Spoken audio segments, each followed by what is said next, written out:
Instagram with me and Allegra. Well, Allegra will be here any second. And we are BYWD. I'm Natascha Corrigan, and Allegra and I together are Beyond Your Wildest Dreams. Allegra will be joining us for our regular weekly Wednesday chat live. So feel free to go ahead and jump in the chats, in the comments rather, and ask us any questions you have. And join us for our conversation today. Last week, we talked about getting your kids ready for back to school, because yes, it is that time of year, if you can believe it. Oh my gosh, yes. It's that time of year. It is. Right. But now we're going to talk about you being ready for, so at least in my household, we've had a week now of back to schoolness. Is it a well-oiled machine just yet? No, not quite. But it's better than it was. So we'll say that much. And then not only that, we didn't have school on Monday because of the hurricane. Right. We had a rain day instead of a snow day. Yes. And then an earthquake in the middle of that. Yay. Yes. I got some good puzzling in. Well, that was Sunday, but still they gave us the day off on Monday because there was a lot of roads closed and power lines down in certain parts of the city. So anywho, so it still hasn't quite felt like, yes, we've got back to our routine, but I have to say that there are some things that are kind of solidifying themselves, and it's not just about, if you have a partner, it's not just about getting your kids on board with the routine, but in my case, if your partner's around in the morning, getting your partner in on it too. So like I delegated, he has a new job, this school year on top of his existing morning jobs. And so it's just taking a minute to get that back into the routine too. But we use our home assistants, like maybe you have Google Home or Alexa Home, or Alexa rather. And she's wonderful because she gets to nag, and I just set it and forget it. She nags Monday through Friday on the mornings and I don't have to, and I say nag, but really it is a reminder and it's helpful. It's super helpful. And so what does she do? What's yours? I set up reminders. So I set up, well, of course we have our alarms that go off in the morning, but I have reminders for our family stretch time, which was not quite taken hold yet. But good for you for keeping with it. Yes, we're trying. So, and it's okay. It's it's the Kaizen way. We're just little by little. So if everybody would get on board with me, awesome. But also because we're trying to get the boys to get into, just remembering to take their vitamins in the morning, because it's something they kind of fell out of this summer. So just getting that back in. And then also my son has to take eye drops in the morning before he leaves for school. And that's something I've delegated to my husband, because I'm usually making sure everybody's got their lunch and that kind of thing. And so if I stop what I'm doing in the middle of lunch, making the lunch to do the eye drops, it just kind of like, so his jobs are to put the eye drops in. And so when Alexa says, bing, time for eye drops, it's something that I don't have to think about. I don't have to manage. It's something you get to outsource, and I'm really happy to do that. Plus my kids have also on their own made their own Alexa reminders, which is kind of funny. Like they've done it on their own. We have, of course, Alexa reminders for my son's guitar lessons, the other one's drum lessons, and giving them a little countdown too, because that's another thing with transitions, right? So I have one that goes bing, guitar lesson in 5 minutes, bing, guitar lesson in 2 minutes. Like, because in 5 minutes, believe it or not, a 12-year-old can forget that he has a guitar lesson. Heads up. And then in 2 minutes, it's like, all right, if you haven't already gotten your guitar out and gotten your stuff ready, now it's really critical. Right. Better get on that Zoom. So we have those set up, and in the morning it's for the eye drops, it's for the vitamins, it's for the stretching, and then also reminder to feed the dog in the morning too. And then we also have a little thing that just says leave for school in 2 minutes, just as a little, even because it's funny, we forgot to set that up last week. Like I forgot to reenact it, reestablish basically like, hey, leave for school in 2 minutes. It just gives you like if I haven't brushed my teeth yet, I better do it. If I haven't, that kind of thing. Right. And I always recommend, giving like a heads up instead of like leave for school now, like that's too late. Right. You know what I mean? So I always give like a kind of a countdown, and that helps me too, because I have some major time blindness, and I can forget, where I am in a timeline all the time. Like I'm in the middle of making a sandwich and I feel like, oh, I have 5 minutes, and I look up like, oh no, I don't. I have with now, that kind of thing. So it's good to have an auditory reminder. Yeah, I can get into that too when I am enjoying what I'm doing. Yeah, like, or even like I'll be enjoying my smoothie and I'll be like, and then suddenly 10 minutes has gone by instead of the 2 that it feels like. Right, exactly. Or yeah, like it's not even so much that I enjoy, I don't dislike making the sandwiches, but let's say I'm making a sandwich, and I think like, oh, I've got 5 minutes, but really it's been 2, and really I only have 2 minutes, that kind of thing. And so to have just like this oratory reminder, because I don't know about you, but we have it sounds like we both just got up. We're both like excuse me. We don't really have a lot of clocks in our house anymore because everybody uses their phone. Like I have the clock on the stove. Now I'm thinking about like, what other clocks do we have in the house? That the clock on the stove is literally like the only physical clock I think we have in the house anymore. And so because of that, because we're so used to looking at our phone for our time, right? I don't have a watch. That like, if it's like not in my field of vision, time can kind of like, I can get kind of like confused about what time, or like it just falls out of existence for me. So to have it, announce it for me, and to be like, leave for school in 2 minutes, that's a helpful thing. Like, oh boy, it's time to go, or yay, we're ready. Well, and just to let people know, so last week on our weekly live, we talk every Wednesday, although starting in September, we're going to be doing this on Thursday at 9:30 Pacific, 12:30 Eastern. And yeah, hope you can join us. And every week we just talk about something that is going on in our lives, and you can watch it here on Instagram, or you can watch it on our Facebook page or on YouTube. And they're there after we do them. So they're recorded. You can watch them after the fact. And so if you want to see last week's, where we talked about all of our tips and tricks for helping to get our kids off for a successful school year, and we're just kind of recapping now some of the things that we've been doing. And, because at least for, you just started school last week, and my child kind of like every week for the next 3 weeks, something starts back up again because she's homeschooled, right? So this week choir starts back up, and then next week a sport starts back up, and then the week after that she starts taking some out of the home classes, which is only 2 days a week. So we're we get a little bit more of an ease into the schedule, because of the staggered, effect that happens. Yeah. But this week it was also kind of a rude wake up for her, because she did have to do her standardized testing this week. Okay. So she started choir, but also she had to do her standardized testing. So I was like, okay, Monday, standardized test, kiddo. She's like, what? Back at it. Yeah. Totally. Mm-hmm. And she hasn't been completely out of it, because I do school during the school year, because my child really suffers from, summer drain, especially in math. And the other stuff, not such a big deal. But in math, if I'm not, she's going to be in 8th grade. Algebra is just a big step up. And so she's like, wait a second, I thought the x-axis was this one. And I'm like, it is, but everything that's on the number 3 on the x-axis goes up and down. And she's like, wait, that makes no sense. I know, but like, just roll with it. She's like, you said X is this one. And I'm like, yeah, but I don't know. I'm like, but this is 3-1, and this is 3-2, and this is 3-3. So everything on the X. Girl, I have to commend you. You have I would not even go near that algebra. My children would not want me teaching them. I mean, no. Nope. I enjoy math.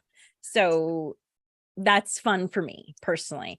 Good. And it's funny too, because I get Prevention Magazine, and at the end of Prevention Magazine, they always have a bunch of puzzles. And anytime the puzzle is something math related, I'm like, done. And so there was one that required, some algebraic equations and variables and dividing by negative numbers and fractions. And I was like, no problem. I got this. This isn't even a test for me. This is everyday life. Yay. So. Definitely not fun for me. Nope. Nope. And if you haven't joined us before, just to let you know a little bit about us, Natascha and I are Beyond Your Wildest Dreams, and we're on a mission to help moms and caregivers prioritize themselves, save time, and accomplish their goals, your goals, through brain science backed, actionable, accessible content. And so we have these books. So if your first issue is I don't prioritize myself, then we really encourage you to come up with a morning ritual. We don't tell you what to put in the ritual. We just tell you how to think about one and set one up. And we also give you our examples, mine and Natasha's rituals. And our books are all short reads and they're workbooks, because Natasha and I know that you learn best when you implement, which is why when you sat in those 3-hour lectures in college and you said, I have no idea what they just talked about, it's because you listened and you learned, but you didn't implement, right? And then if you are good with your self-care, then we suggest that maybe you want to learn a little bit about productivity. 3, 2, 1, done. This is all about giving you a framework for attacking your to-dos, because right now, most of us make the mistake of just kind of being hairy-carry about our to-dos. Like, what can I fit in today? This is very strategic. You'll move through your to-dos so much faster, because you'll look at a problem, you'll look at a task and you'll say, oh, okay, I know how to think about this task. And that's what we give you there. And then if you're interested in our life design course, which is all about tackling your big goals, harness the power of planning, you can join our wait list at our website, BYW Dreams. It's in the comments, or you can watch it recorded for $47 right now. So that's what we have for you. That's what we have. And we've got other things coming up, which we're super excited about too, which we'll talk some more in another live. Because today we want to really talk about, like we said, we reviewed a little bit what we talked about last week, but we want to talk about you and you getting back to school or you getting back, making sure that, like Allegra mentioned, our Rock Your Morning, how to build your own morning ritual, making sure that hasn't like blown up and gone to the wayside, which I can absolutely say has happened this week for me. Right. 100%. So it's about now, like, just going ahead and refocusing and getting myself back on a ritual for me, because it's helpful. It's helpful for my mental, for my sanity, and for just like, starting the day wildly differently. If I'm following my ritual, I don't feel like I'm behind the 8 ball. Like this morning, I got out of bed way late because I just kind of like let myself hit the snooze button. Right. And Allegra and I are not we're not into like 100% of the time, always be on 110%. But there is something about getting up at the same time, even just getting up 10 minutes before the rest of the house gets up. Like some people I know, Allegra gets up like early, like hour early, at least earlier than your daughter, right? Yes. So, but even just 10 minutes before everybody else is up, I had that 10 minutes to myself.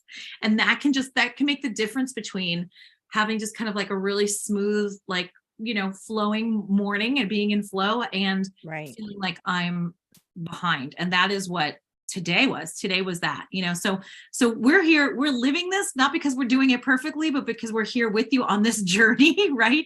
And we're sharing what works for us. And when it doesn't work too, that gives you like a touchstone. You're like, oh, that is like legit not working for me. Like that extra 10 minutes that I got to stay in bed was like, yay, I guess, but then ultimately not worth it. Because then your brain's like, oh, and I got to do this and I got to do that. I mean, yeah. And then I'm like rushing through making the lunches and, just not, I make the lunches in the morning, which I know a lot of people make them the night before. For whatever reason, I just don't have the bandwidth to make it the night before. Like if I get the dishes mostly in the dishwasher, that's like a huge win for me. I'm not like some people who are like, I need a clean sink in the morning or a clean dish rag in the morning. I do a lot of, if I get it mostly done, great. And then I don't have bandwidth to do the lunches. So I do them in the morning, which is generally okay, except for when you lay in bed an extra 10 minutes. So right. I am in that process of reestablishing my morning ritual. And I think knowing that you're entering a time of transition is helpful to just give yourself grace, right? Like It's always, every time school starts or school ends, or the holidays start and the holidays end, you just know that there's just going to be a week in there that is just a little porous and not, and you just have to realize that. I mean, especially if a bigger tragedy happens, it took me months to get back on schedule after my father passed away, because that rocks your world, and you just have to give yourself the grace to know that, okay, when I'm ready, I know what I need to do to set myself up for success for the day. But Yeah. if there's times when it falls by the wayside, we completely understand because life is not rigid like that. Yeah, we have to be gentle with ourselves. Mhm. And the thing is that, like, hopefully the morning ritual feels like something, not like a have to. And we No. definitely encourage it not to be something that, oh, I have to get this done. Right. But it really is something that energizes you, or or gives you some kind of comfort, or gives you like a foundation, or grounds you. That's really what. So if you're looking for, you're like, oh boy, I better add extra items into my morning. It's not really about that. It's not really about No. adding extra items. It's really about, like, we encourage you, and in our book too, we encourage you to what would my day feel like if I added X, Y, or Z into my morning. Right. That's more of the lens that we're looking at it from. Well, how is it going to, like, add, for lack of a better word, value to your life, as opposed to, it's not about it like having a new morning to-do list. No. And actually, one of the greatest benefits that Natasha and I have both had is kind of a unexpected benefit, which is how much calmer our brains feel when we do our morning rituals, because otherwise all those things that you want to do that are good for you, like, did I drink, how much water have I drunk? Did I get in some movement? Did I take my supplements? Have I eaten enough greens? Those things are like these open windows in your brain, just slowing down your processing speed. And on the days when I do my morning ritual, I am so much clearer and more creative and fresher when I miss those things, especially like taking the supplements. Like, that one is like such a big open window in my head. If I forget to take my supplements, I'm like, oh my God, I gotta take my Yeah. And then it's just like it crowds out your mental bandwidth for everything else. So that's been and actually we're going to revise. That's what this little tab here is, to revise the morning ritual, because that was something that it was such a subtle thing to realize, that the biggest benefit of the morning ritual is one that you don't directly set out for, but is a side product of doing the morning ritual. Right. It's just that it's close, is you close those tabs, right? Yeah, it's like boop, X, X, X, X. It's really powerful. Sometimes now I'm actually like in search for that clearness rather than the things itself. I know that, like, as I do these things, my brain will become quieter.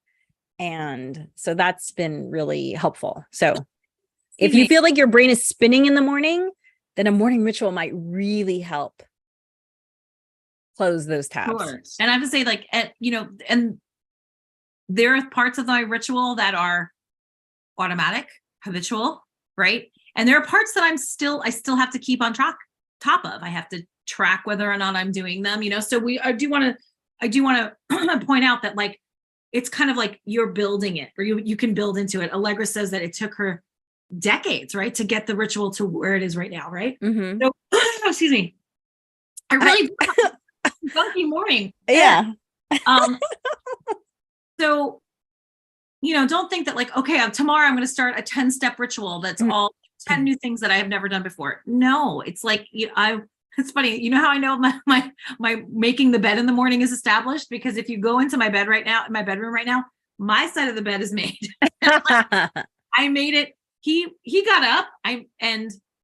He went back to bed for like a few minutes. Like, I just need to go back to bed for a few minutes. So like, I know that that part of my ritual is established, because whether he gets up or not, I make my side of the bed. If he's not there, then I make the whole bed, obviously. But right. I'm like, you know what? I'm just going to make my side. Same thing. Uh-huh. Yeah. So yeah, then I know, I'm like, this is because I used to go like, oh, I'll wait till he gets up and we'll do it together or whatever, and then lo and behold, we would go our separate ways, and I'd come back in the bedroom later in the day and I'd be like, oh, we never did it. So now at least I know that is established. So that's something I just do automatically. Right. But like I was mentioning earlier, trying to get stretching in every morning hasn't really taken hold yet, but still chipping away at it, and just have to keep tracking it. Yeah, my hardest thing is meditation. It has been. You've heard me, if you've watched our things, you've heard me talk about this before. I struggle with meditation. Mm-hmm.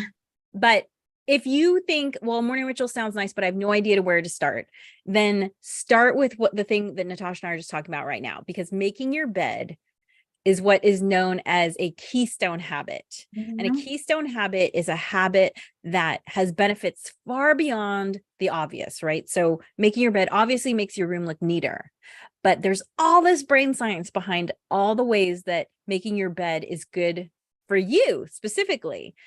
Such as it gives you a boost of confidence because it's like a little win and you get that little dopamine hit of like, yay, I accomplished something. Right. You're starting to pay off on the right foot. Yeah. Yeah. And one of the most unexpected benefits I thought is that it actually helps you sleep better at night, because unmaking your bed signals to your brain, okay, we're entering, the quiet time, the rest and repair time. And that's so important too, because doctors are regularly saying that Westerners are just sleep deprived. Like if there's one thing we can do for our health, it's get more sleep. So setting yourself up for success for sleep. And so it's not a big thing making your bed, but establishing a habit takes a little while. So we just say, just start with the one thing. With the one thing. And if you're already a bed maker, great. Find that one other thing. Then the next thing, like Allegra said, she's playing around with the whole meditation thing again. Like maybe it's meditation, maybe it's journaling for 1 minute. Like if you want to become somebody who's a journaler, start with 1 minute. You can do it for 1 minute. You can do anything for 1 minute, and then chances are it's going to ripple out into 2, 3, 5 minutes. I do want to say something. Am I old, or is there a better feeling than like pulling back your sheets and your comforter and like sliding into like your fresh sheets at the end of the day, and just like, is there a better feeling than that? No. I don't know. Maybe I'm just old. I'm just like, oh, it just feels so good. It does. It feels so good. So give yourself that little gift if you're not already a bed maker. Like there's something about like a rumpled bed, getting into it doesn't feel as good as pulling back that comforter and sheet and sliding in. You know what I mean? To me, it feels there's a difference, and it's probably, a mental thing. It's probably, but I don't know, it just feels good. Also, too, there might be things that help to encourage you to do these morning rituals that you want to do. Like, for instance, one of the things that makes me want to make my bed is that I have this coverlet that I just love looking at. And I can't admire it if it's all rumpled up at the end. But when I make my bed, I get to smooth it out and I get to admire this beautiful coverlet that I have.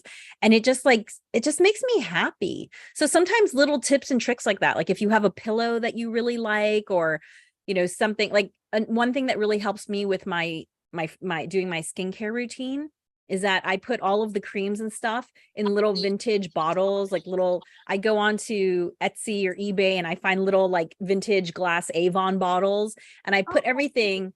Yeah. So I don't wear perfume, but all my oils are in perfume bottles. And then all my creams are in these like little vintage Avon things.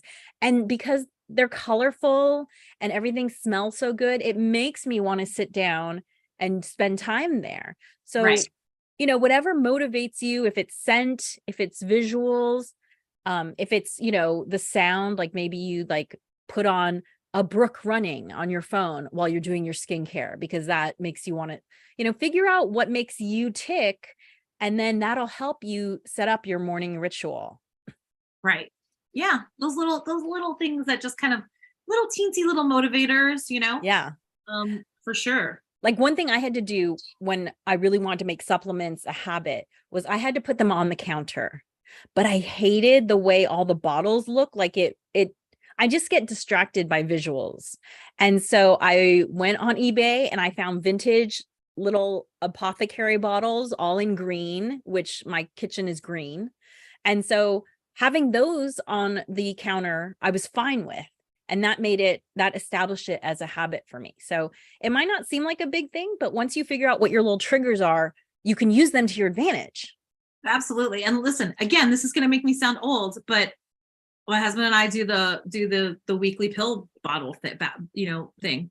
Like, and let me tell you, that has just made it a bazillion times easier than like opening this, take one out, open this, take one out, which is what I was doing. Right. Well, that was before when my supplements were like 2 supplements, right? And Right. now we've incorporated more. But man, it is so easy to pop open Wednesday, dump it in my hand, and chuck it back. So yes, on Yeah. Sundays got to fill them up, but it literally takes like 5 minutes to do both of them. It's not that hard. In fact, my boys who take one vitamin, they now want their own.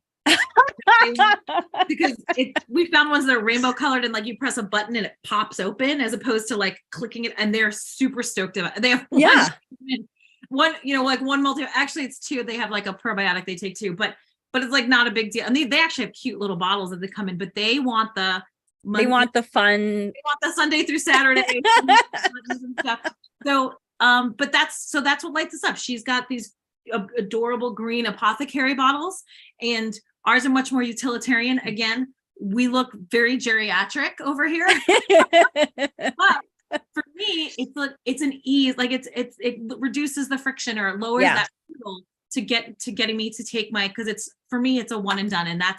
And for me, that's how that has to be in the morning. I need to just kind of like, kick it open. And although Allegra has talked about this before, that the only way that I really started taking my supplements is when I do my smoothie. So I'll have a smoothie in a little bit later. I usually do it later in the morning, and then I'll do my supplements with it. A, because I have to take it with something edible, but B, I just have them linked together. I just have my supplement bottle right next to the blender. So when I hit, blend and it's going for a few minutes, that's when I, grab some water, do the supplement, so that they're stacked together. It's called habit stacking.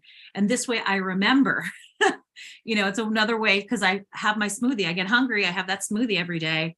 Might as well do the supplements at the same time, and for this me, makes me so happy, because if you've watched our videos for a while, you know that a year and a half ago, Natascha wouldn't have said making her bed was a habit.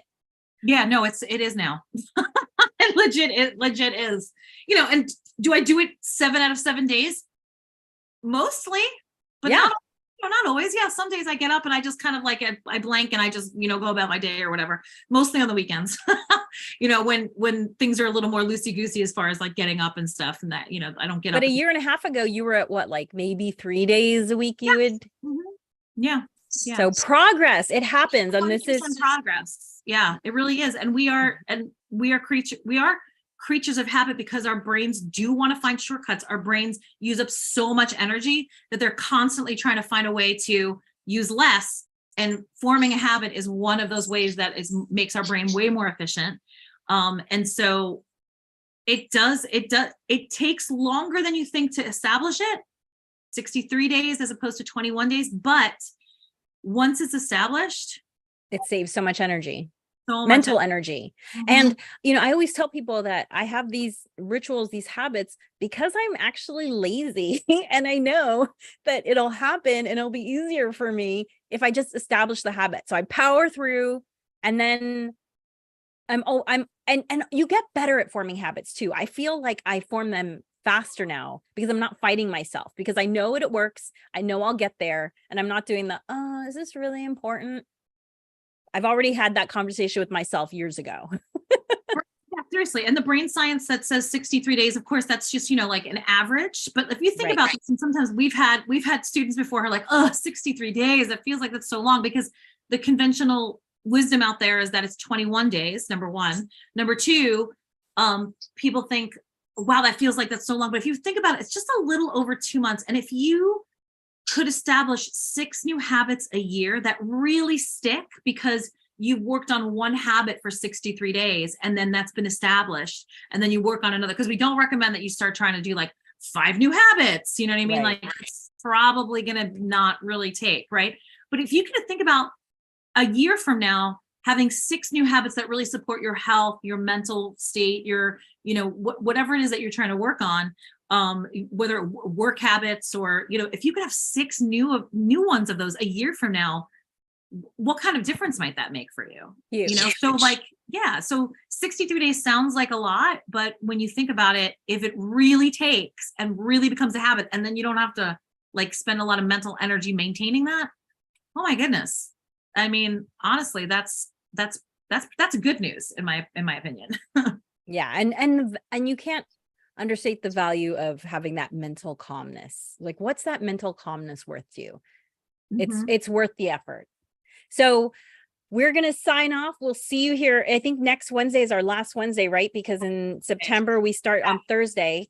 I did put the link in the comments, tinyurl.com/CYMR videos. If you want to sign up, we have a free, it's 2-minute video series. You're going to get 1 2-minute video 3 days in a row. That's going to help you create your morning ritual. So, you know, again, we're big brain science nerds. We know some people take things in better video, you know, I'm like, what's the word? Visually.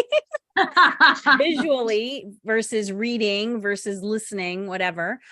If this, you know, this will help you out in getting started on creating your morning ritual. And if you want to go more in depth, deeper dive, you can always get the book, which is available, you know, through the links on our website. Yeah. And so tinyurl.com/CYMR videos, create your morning ritual videos, sign up for those three videos that come in your inbox and help you establish all the things that we're talking about. It's just a great way to get kickstart creating a morning ritual for yourself.